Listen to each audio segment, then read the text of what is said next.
امام بخاری رحمت الله علیه یو بل حدیث ذکر کړی دا د هغه موضوع ده چې کله لمونځ درنه قضا شي بیا د هغه قضایي ضروري ده.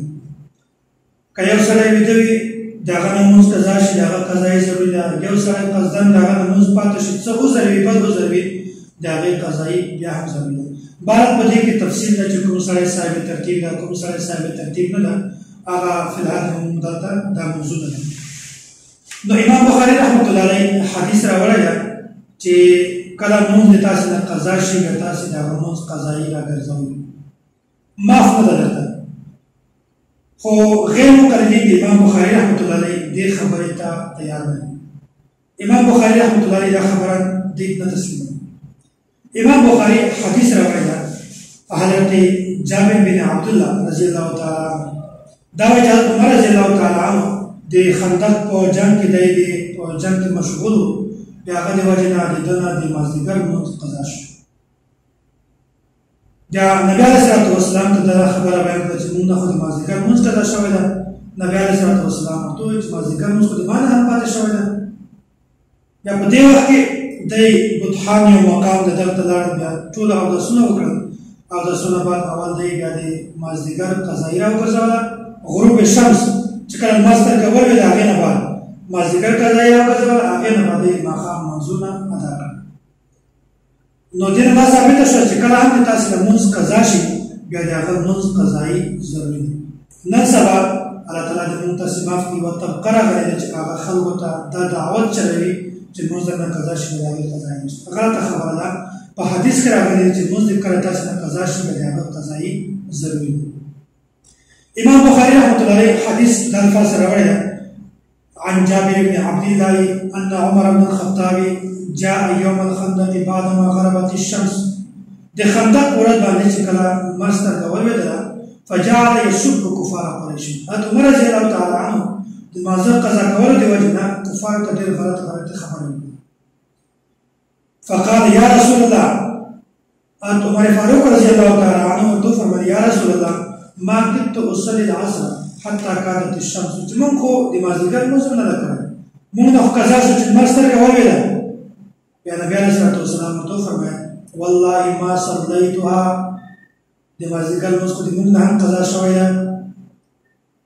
فقمنا الى بطحان فتوضا للصلاه وتوضانا لها فصلى العصر بعدما غربت الشمس ثم صلى بعدها المغرب.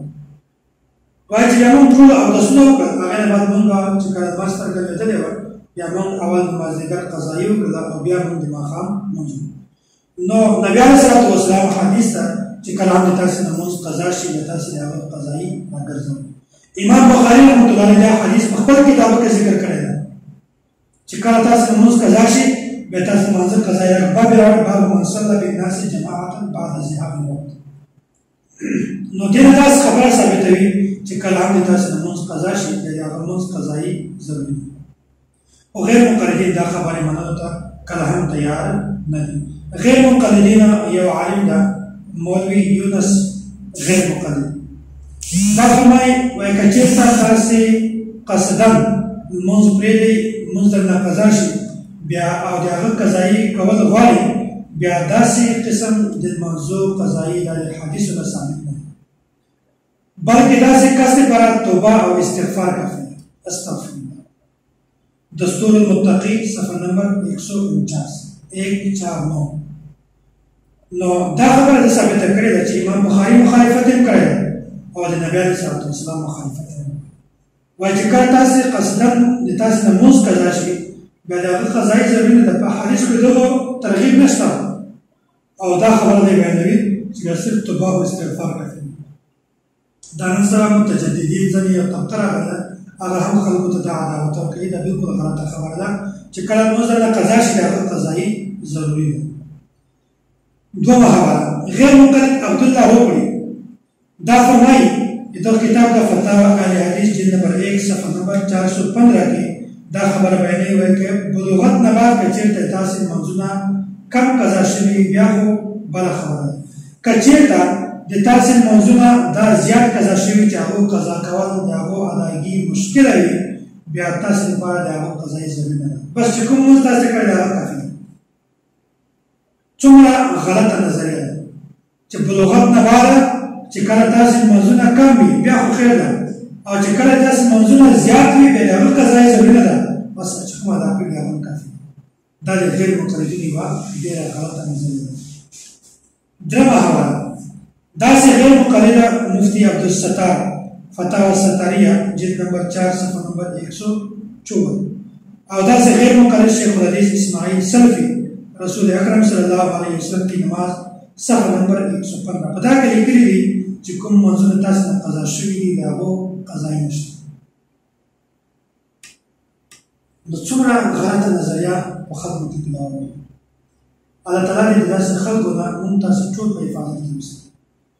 امام بخاری رحمۃ اللہ علیہ یوه خبره کوي هغه نبی علیه الصلوۃ والسلام حدیث بیانوي او غیر مقلدین بله خبره د امام بخاری رحمۃ اللہ علیہ خبرې منلو ته تیار هم نه دي. ما تاسو دا خبره مخکې کړې وه چې غیر مقلدینو دغه سره تعلق نشته دا خبره چا کړې ده بس دې ته ګوري چې دا خبره د موږ موافق ده که د موږ مخالف ده. که موافق وي که هر قسم سړی دې اخلي او که چېرته دې خبره دې مخالفه وي دا که هر څومره اوچت سړی دي کله هم نه